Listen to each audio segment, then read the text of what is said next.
This episode is brought to you by freedadcourse.com. You are always one conversation away from changing your life, and the power of hello is something that I subscribe to every single day, and I'm always saying hello to new people everywhere I go.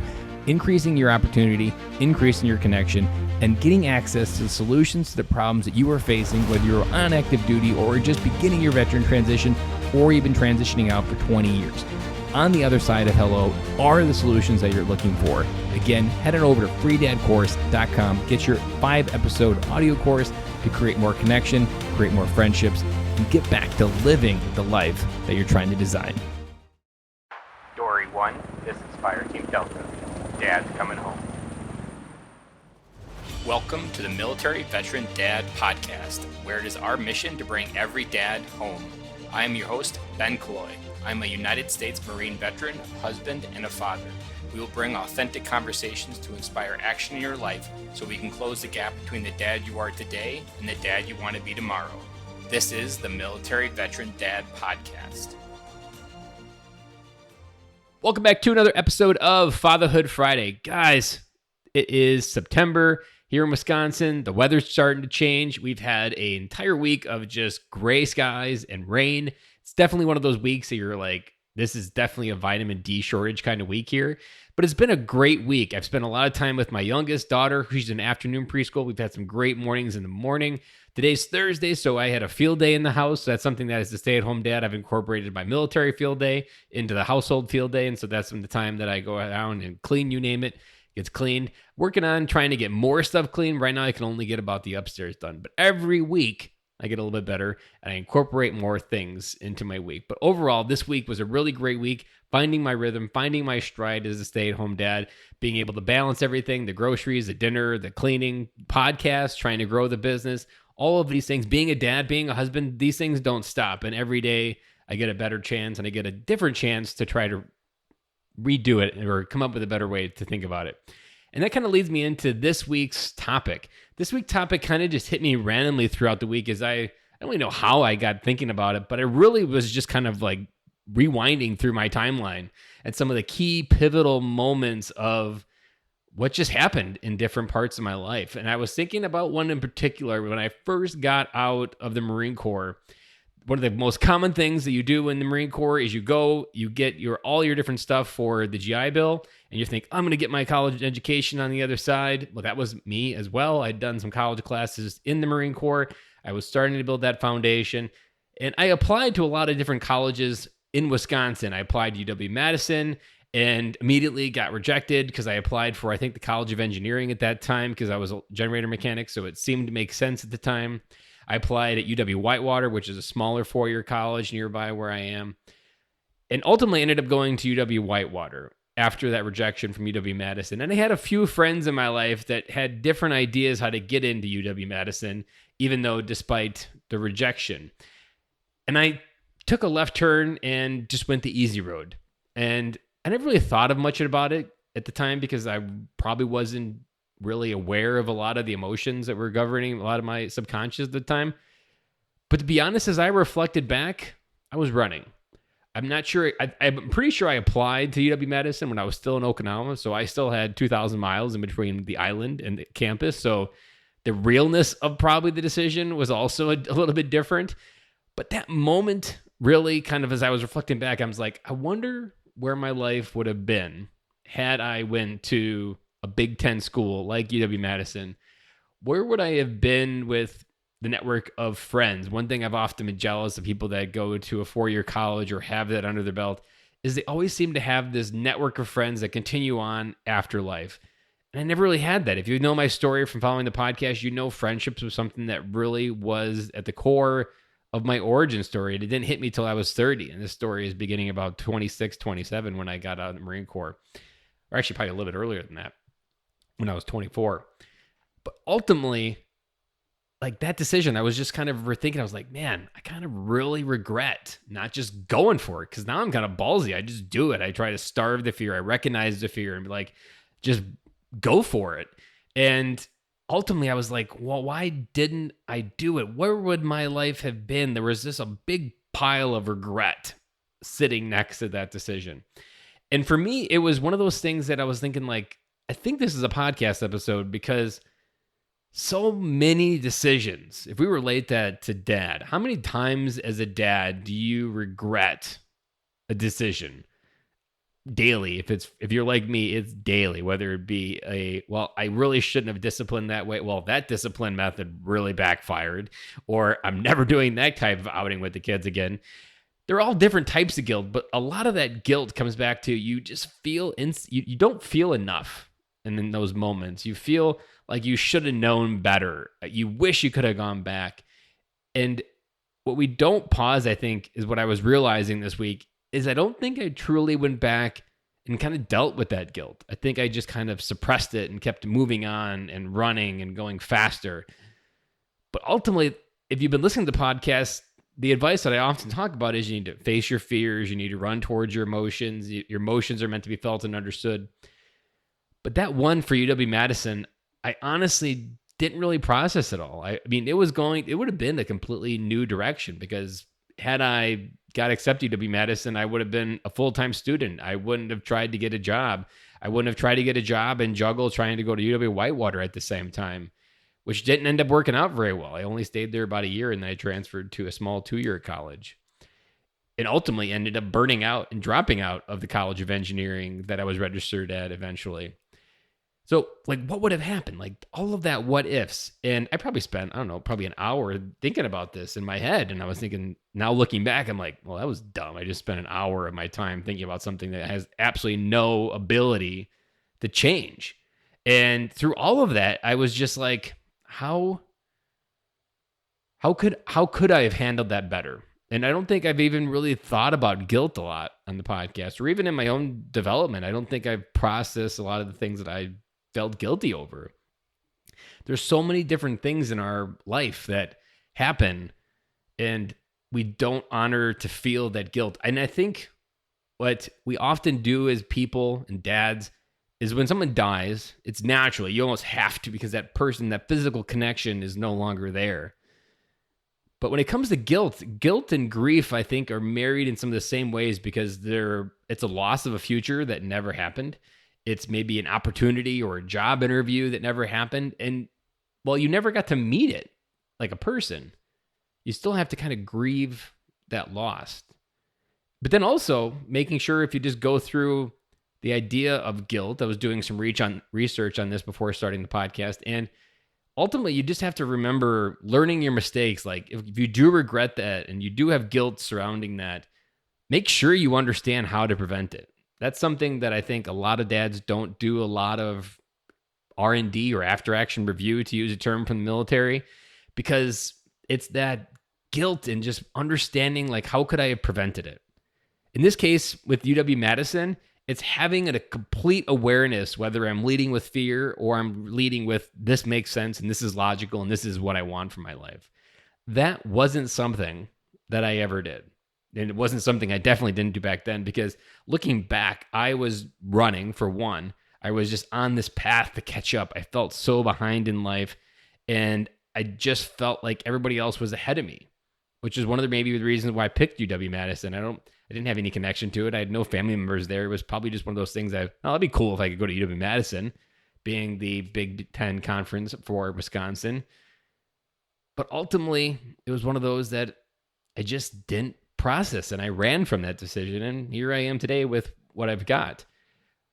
But you have to also recognize that it all happened, that maybe had I done that, I probably would be in a different spot, but I didn't. I'm in this spot. And honestly, if I were to approach it from a different angle, I probably would have done really well at UW-Madison at that time. If I maybe had slowed down, not gotten a job, just slowed down and focused on the school, I probably would have done really well. I wouldn't have been multitasking. I might not have been married at the time. My life and that angle of my family could be completely different. But at the same time, by going this route that I did, taking the lower path, the easier one at the time, I ultimately took, looking back now, a harder path. While I, at the moment, thought it was the easier path, now, looking back, it was the harder path because I had to learn how to deal with failure after dropping out of the College of Engineering. I had my grass dry up on me for the 6 months of my life after dropping out. I'm like, what do I do next? Because my entire life was gambling on getting a college degree. That was going to be my grass was greener on the other side. All of that, all of those things, like that moment, dropping out, going through that pit, finding out what is my next grass is going to be greener, that created the person I am today. I wouldn't have gone to a seminar on making the transition from staff to supervisor. I would have never found my passion for leadership again from the Marine Corps. And I maybe found it in a different way and going through the different roundabout way. But the way that I did it, I had to really dig deep, and I had to carve out a person that was going through the trenches. And I was recording a podcast episode this week with Morgan Snyder, the author of Becoming a King. And he really laid it blatantly right out there. And he's like, it takes a lot of shit on a field to make a good crop. And I could argue that if I would have gone to UW-Madison, it would have taken a lot more time to put the same amount of shit on my field to create the depth and the understanding and the fruits of my life that I have today. I'm going to be turning 36 on the 20th of this month, and I have to believe that I probably would have been at a completely different stage. I probably would have had what most people would have considered perfect life, the house, the family. It would have been some version of something, but I wouldn't have had the emotional depth. I wouldn't have been able to understand what's governing my mind. I wouldn't have probably had the insights to help lead military veterans through their life. All of these things came from that big pile of guilt that I wonder what would happen. But at the same time, the life I have today is the one that I've got. And probably the cherry on top for guilt is really digging deep, whether it be journaling it, maybe doing a Facebook Live like this and just talking about it, whatever it may be. But the guilt can best be served when you find the gratitude in the guilt. So every time you look back and you're just like, well, that was a dumb move, you have to really think like, I learned something from that. I'm never doing that again. I was talking to another guy today on a podcast, and he was talking about when you have bad leadership in front of you, it's very difficult to try to motivate yourself to go through that pit because it just sucks sometimes when you have someone ahead of you that just doesn't get you or just doesn't understand how to lead people. But at the same time, it's teaching you a lot of, well, that's exactly who I am not. And oftentimes that's the same thing with guilt, is you learn through like trying to figure out, what did that teach me? What did that teach me in the moment to be able to move through it? And ultimately, if I wrap this whole podcast episode in a box, I want you to really challenge the things that you're guilty about. Because honestly, for me, this was holding me down a little bit, and I wasn't even consciously thinking about it. But subconsciously, it was there. If you've been following, you know that I've really struggled to find a solid reason to wake up in the morning since leaving my job in January. And I think it's some of these different guilt tripwires almost that I haven't really tripped off and dealt with and let them explode and deal with whatever feelings come up, because, man, that guilt can be something that it's really like a ball and chain in a lot of cases, because no matter how you lived your life, no matter what you did, that guilt can be something that just, you know what, like, I'm going to care. Especially, you can extrapolate it to worst case scenarios. Maybe if you were in a car accident and through no fault of your own in that car accident, someone died and there was not a single thing you could do about it, but nevertheless, that event caused and took a life. You've got to deal and process that guilt. I mean, those are heavier situations. Or if we extrapolate even more to the military sense, maybe something happened in Iraq or Afghanistan and the guilt or the what ifs continue to plague you. You really have to keep working through these motions. Like for me, I'm continuing to dig into the guilt bucket because I think there's a lot here for me to unpack throughout the last 10 years of my life of different things that I could have did, different decisions, different times I sat in neutral. To be honest, like a lot of the times I was where I didn't have a job, I was just in neutral coasting. I wasn't pushing myself. I wasn't starving my fear. I was doing it, but I wasn't doing it in a way that felt right in my gut. And I think that's what caused a lot of the heartache on the other side of leaving my job. And so, again, dig deep and question, what guilt tripwires are you not tripping? Because those tripwires, in this case, they're meant to go off and they need to go off, because if they don't go off, it's going to go off at some unexpected time in your life. And it's going to be probably a ball of either an explosion of emotion, of anger. It's going to be something that's uncontrollable. And so trip it in a controlled way. Understand, be like the bomb squad that goes in to self-detonate a bomb they know is a bomb, but they need to make it go away. And they self-detonate it under a controlled circumstance. Take those guilt things, whether it be finding a friend to talk to, finding a therapist to talk to, whatever it may be, whatever you need to get through this guilt that you're carrying as a father. And it can be in any category of life.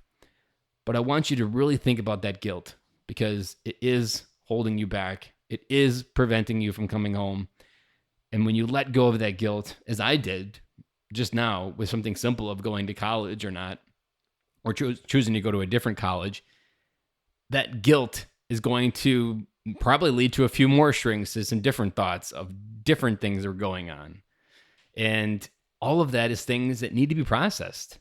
And for me, I didn't think about that thought about UW-Madison. I probably haven't considered that thought in 15 years. And all of a sudden this week it hit me and I'm like, you know what? I almost went to Madison. I wonder what would have happened if I did. And it's that little micro moment where I got insight. I'm like, I need to unpack this because there was a lot there that I wasn't dealing with in that moment when I made that 15 years ago. But man, looking back, like there's so many different other scenarios where guilt plays a play. And it's something that I'm going to be myself unpacking more. And if I have any other ones come to fruition and they feel my heart feels like sharing it on the podcast, I'll definitely be doing a future Fatherhood Friday episode on it. But guys, just remember, this guilt isn't meant to be carried with you. It's meant to be let go. It's meant to be processed. It's meant to be understood. It's meant to teach you about what not to do in the future. There's nothing you can do about the past, and you can only live in the future. And there's something that I repeat for a lot of dads that lost a friend in Iraq or Afghanistan in battle right next to them in many cases. And they get haunted with this question of why did I live and the other person died? Like that kind of guilt. And there's a piece of advice that I've learned through the process of this podcast is that friend died so that you could go home and be the best fucking dad you could be. And when we hold on to that guilt and continue just to keep it close and keep all the people around us that love us further away, we're not honoring the service and the sacrifice that person gave us to live, to come home, hug our kids. Because if that guy was a father, he doesn't get to hug his kids and his kids don't get to hug him. And so just remember that this guilt isn't meant to be held on to. It's meant to be let go. It's meant to be understood. It's meant to be felt. And you need to in order to come home. This is the big topic. If this resonated and you don't have someone to reach out to and you need to, please reach out to me, ben@militaryveterandad.com. I'm an open book. I'm always a friend that I wish I had in my life when I turned 30. You'll never get an email that's not replied if you're a listener. So I appreciate you guys listening. And with that, I'm going to wrap up this episode. This one's a little bit longer, but I wanted to make sure I got this one because this one can be a really big landmine for many dads out there. So guys, have an awesome weekend. I hope something amazing comes of it. I'm not sure what's going to happen here. We've only got one sunny day, but we'll make the most of it here in Wisconsin. But guys, I will talk to you guys again on Monday, and thank you for listening.